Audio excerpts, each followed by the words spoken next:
On today's episode of Go Be Wyoming, I sit down with Cameron Corbett, a second-generation Wyoming oil and gas professional. We talk about WAPL and AAPL, the two educational and professional development bodies for landmen. We talk about what it means to be a landman, why energy development in Wyoming is important, and what Cam sees for the future of land work. Hey, all right. How about that? Yeah, that's easier. That was a lot smoother. Right on. Well, yeah, I'm in a hotel room in Iowa here. We're out here for a wedding. Oh, gotcha. But yeah, we can make it happen. Yeah, I appreciate you taking time away from the wedding stuff. Yeah, no problem. Yeah, the girls are out decorating, and my wife and kids actually aren't here yet, so I'm just kind of the bachelor here for the next few hours, and so yeah, it's going to work out good. Perfect. Yeah, no, that works out awesome. Well, and now Cameron, remind me. I feel like someone told me you're a third generation in the oil and gas industry, aren't you? Yeah, second generation. So I work with my dad. Yeah, I'm partners with him on Wyoming Energy Consultants and Chipcore. Awesome. So, cool. Yeah, he's an engineer, graduated from South Dakota School of Mines, and then had a long career with Schlumberger, and then went out on his own in early 2000s. And then as soon as I was done with undergrad, then joined up with him, and we've been at it for the last, 12, 13 years, I guess. So that's awesome. Yeah, it's really great. What's been great about growing up in the industry, seeing your dad work in it and then being able to work with him, being business partners? How's that been like? Oh, it's been an awesome journey. Yeah, so growing up, anytime anybody asked, hey, what's your dad do? I told them that he was in oil and gas, and I thought that was really cool. And of course, you just grow up idolizing your dad and wanting to do what he does. The issue for me was I did not enjoy math and science very much, and being an engineer, that just wasn't going to work out very well for me. But when I was in college, kind of started poking around the industry and seeing what other careers were available or roles, within the oil and gas industry, and found out about landmen and what they do. And I found that really intriguing. I like dealing with people, and I like doing detailed work and, making deals, doing all the things we do. And so I thought that would be a great fit, and ended up coming to fruition, which has been really fun. Yeah, no, that's great. Well, that's a great transition. The reason why we have you on the show is, you are a Wyoming native. You run and operate a Wyoming business, but you are part of WAPL, which is the Wyoming Association of Petroleum Landmen, and then you're the I would say liaison to the AAPL, which is the national organization. And real quick, for anyone that's listening for my show, what the heck is a landman? They've heard that. They've probably run into guys and gals that are landmen, and they're kind of like, okay, cool. And then they're kind of like, I don't know what that is. So you kind of hit on a couple things, but what was your first introduction to like, oh, that's what a landman is? Yeah, so I think probably the easiest way to think about it is a landman is going to be who is interacting with the public on behalf of the oil and gas company. So there's obviously people that own the minerals, and so we'll interact with them, and we'll work out a deal with them to be able to go out and drill a well on their minerals, and then pay them revenues off of that. And then also people that own the surface. So we'll go out there and say, hi, Mr. and Mrs. Jones, I'm with XYZ Oil Company. We'd like to come out here and drill a well. That's going to involve us building some roads and locations and, some other things. And then you make a deal with them to get that access, which typically involves some monetary consideration and other things, and get the deal done so that everybody's happy, so that they don't absolutely hate you as you're coming out there onto their surface. And the oil company's doing the right thing, by the public to just make a deal. And so in a nutshell, that's kind of what we do. And there's really just kind of really two types of landmen, really. You got your in-house and your field landmen, and typically the in-house are in an office and are just kind of overseeing all the administration of the various contracts and agreements they have in place to go out and do what they need to do for the oil development. And then usually the field landmen are not quite as much anymore because things have changed, but in the county courthouse, figuring out who owns the minerals and then interacting with the public on the oil company's behalf. So Yeah, no, that's great. And yeah, that goes right into our next one. How because this is something you and I wanted to ask you is the industry, and I've only been in it for a very short time, and I guess you comparatively to like in speaking with your dad, how long he's been in it, but just in the short 5 years I've been in it, the landman has changed. Like you said, there's field landmen and in-house, and like even that's starting to change. Why is it important to have landmen for the different, you've got the upstream, downstream, midstream. I had a PAW on, and Pete was able to kind of walk those through, but you hit on a couple things already that people, there's the negotiation side, of course, on the exploratory side, but what are some other skills that in-house and field landman need to have, especially as it kind of is changing right now? Yeah, absolutely. I mean, I think probably most important, depending on what side you're on, but if you're out there acquiring leases or making any kind of agreements with the public, I mean, obviously being a people person and enjoying being around other people's company is important, and luckily for us in Wyoming, not so bad, but I mean, the oil and gas industry doesn't exactly have a great feel to the general public or people that haven't interacted with the industry. And so to be able to go out there and just show them that you're a human being too, and you want to do right by them and make an honest deal is very important. Mm-hmm. And so I think just having the people skills in what we do is very important. And then obviously running title or finding out who owns the minerals and the working interest involved with that is very detailed work. And so I think enjoying being able to, or having the capability to lock yourself in your office and not really be bugged by other things and really give something your full concentration, really get into kind of the weeds and the details of things is very important. Yeah. And staying organized, I think, as well. I mean, a lot of times we're running several different projects at one time. And so being able to do what needs to be done to just kind of keep all the balls up in the air is very important. And to me, organization helps you do that. So, yeah, no, 100%. What was one of your first interactions? I think being kind of a Wyoming native and getting that experience as a field landman, going out to some of these ranchers, what was one of your first experiences and experience where you're like, I can do this. You're like, I can go out here and talk to these folks. Yeah, absolutely. So some of my first projects right out of school was going out and getting agreements with landowners for surface access. And so I was in an office most every day. And then leading up to this for my first few months of it, and they said, all right, you can go out and get some agreements. And client basically told me to, put on my cowboy boots and my jeans and go out there and, get some agreements done with these ranchers. And so I'd go out and sit down at their dining room table and, have coffee with them. And they'd usually have some pastries or whatever. And you sit there and you talk about what it was that our plans were, and then basically get a feel from them as to what it was going to take to be able to do that. Yeah. And I really enjoyed that. It was almost, I mean, a lot of them, not all interactions are the same, and some are much more pleasant than others, but especially in Wyoming, most all these people are, good, honest people. And you're just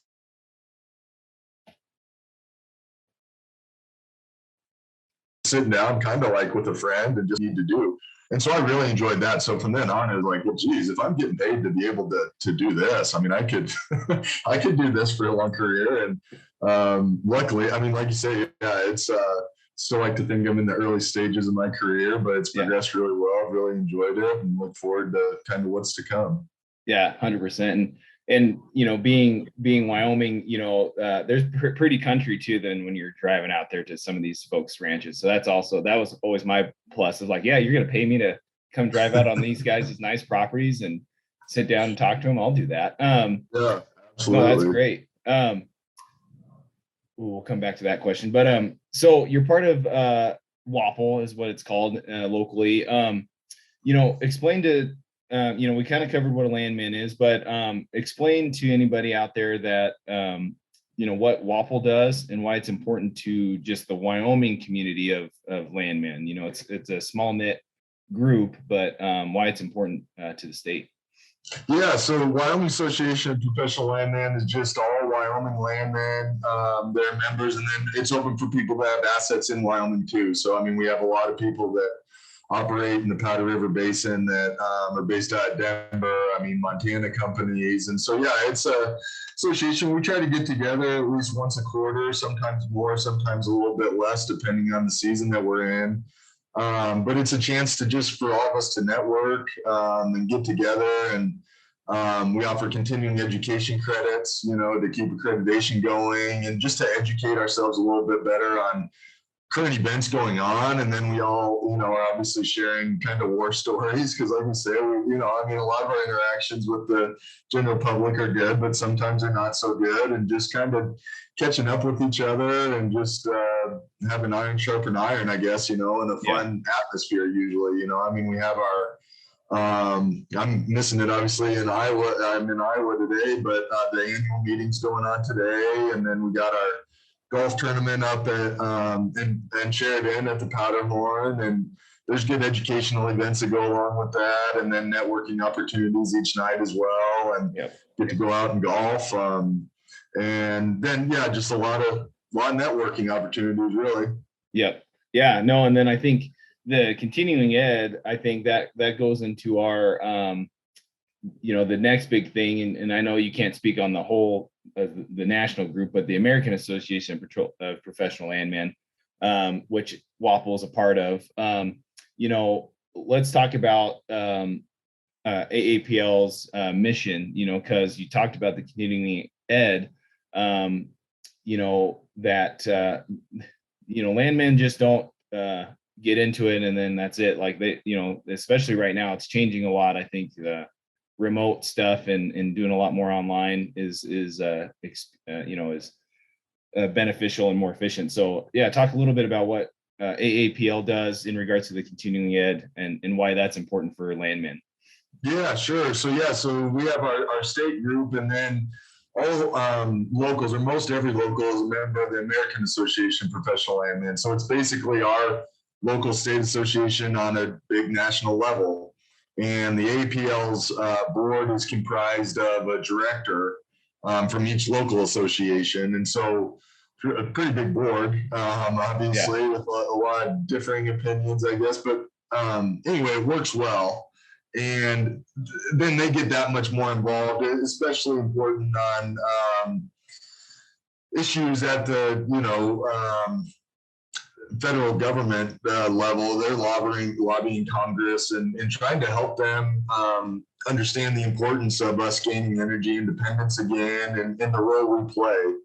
And then they're the ones that also handle all the continuing education credits as well, and just do a really good job of keeping all of us organized and being really good advocates for landmen in particular, but the industry really as a whole. We just got done with the annual meeting that was out in Chicago, which was really great. A lot of really great speakers. Keynote speakers out there were Alex Epstein and David Ramsden Wood, and they're just really great guys and huge advocates for the industry and understand the importance of fossil fuels and the role they play, in our everyday lives and their importance in making America, I guess, what it is. So, 100%. And you are the WAPL representative, I guess, or director, right? I'm the director for the Wyoming Association of Professional Landmen. So we get together quarterly for the AAPL meetings and just go over general business of the association, make sure everything's working the way that it should. That's great. Well, and then you can kind of give a recap then, so you talked about, lobbying and advocacy regarding, the Biden administration's policies, obviously federal, and Alex Epstein and Ramsden Wood have been very loud proponents of that. But what are some other steps AAPL is looking at for, growing membership, especially younger professionals? I think like any other industry in the last couple of years, COVID kind of early retirement for a lot of folks, I think. So Sure. Is that on the forefront for AAPL? Yeah, and I think they've been doing a really great job. So they also offer an accreditation to a variety of different universities that have a petroleum land management bachelor's degree available. And so they oversee the accreditation of all that and visit all the schools on a regular basis to make sure that they're in agreement with the curriculum and that the faculty and staff are obviously plenty competent and just also get to see the product that they're making in the students, which is really important. And so, yeah, AAPL's done a really good job of then engaging those students for membership as well. And so they get, if they enter the program as a freshman, then hopefully they become American Association of Professional Landmen members. And then they've really done really great outreach, I think, too, in their senior year. Then they're getting a lot of materials from the AAPL, just showing them what's out there and saying, hey, if you're going to go out there and be a landman in the real world now that you've got your degree and you're ready to rock, come see us and see what we can offer you, which are just, a lot of great member benefits. And really, I just think that the networking opportunities are great. I mean, just when I was out there at the annual meeting, I got to meet several of the students from University of Wyoming, which was really cool. Some guys that are entering into their senior year and they're excited and are ready to rock. And then they're getting to, brush elbows and meet and hang out with executives of big companies out there that are, heads of land departments and exploration production companies. And so it's just a really cool thing. And then to be able to sit down and just continue to, become more knowledgeable with all the keynote speakers and education sessions, very important in all career paths, but especially as a landman, because like you say, things are constantly changing, and just be able to sit down and brush up on the knowledge is good. Yeah, no, that's great. No, that's great to hear. Yeah, no, I was actually going to ask you that. I thought, because I did see that the WAPL meeting was today, and I was like, oh, I kind of missed that one. And I was like, I wonder if Cam's going to that or not, but you got a wedding. But no, that's great. Great to hear from the annual meeting for AAPL. All right. So this is a good question. I feel like, you've seen your dad, have a great career, start a business, own his business. Why do you feel the oil and gas industry is important to Wyoming? Yeah, well, I mean, probably the thing that everybody can understand, especially in Wyoming, is just its importance on our state economy. It just plays a huge role in that.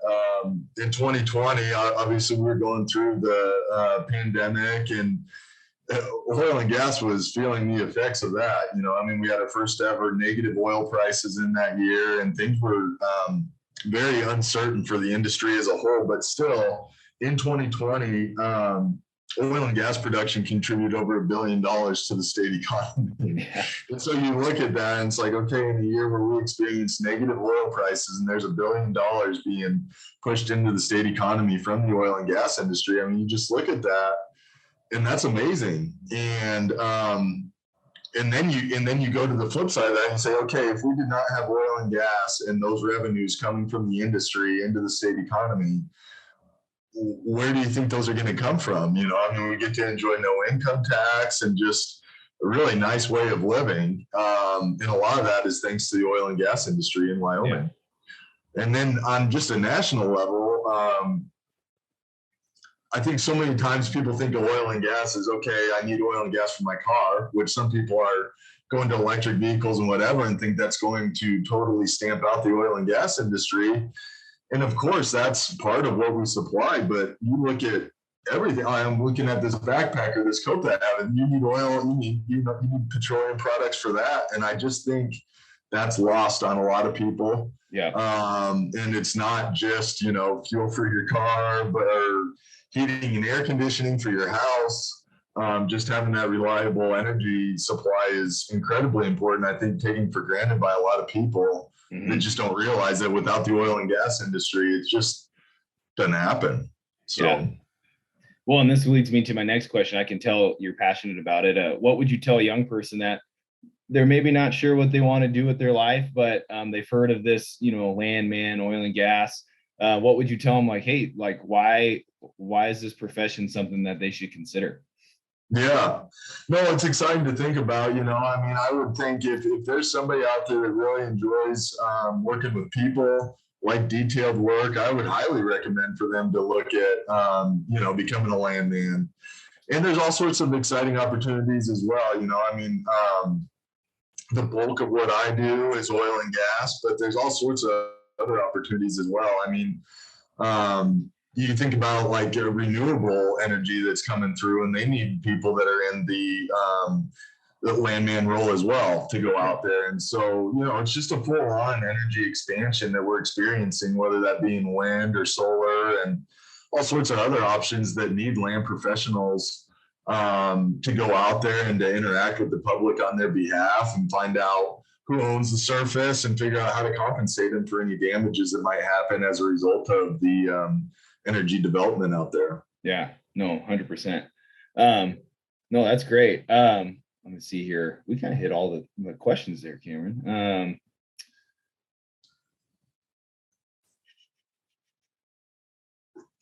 So what's your here, this will kind of be our last question here. What's your typical day look like?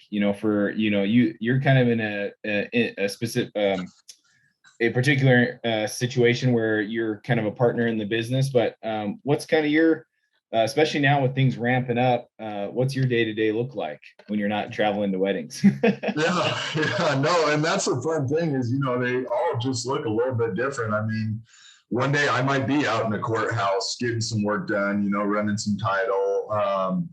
On any given day, I could be out meeting with landowners about, like we had discussed, access agreements or looking to acquire a lease.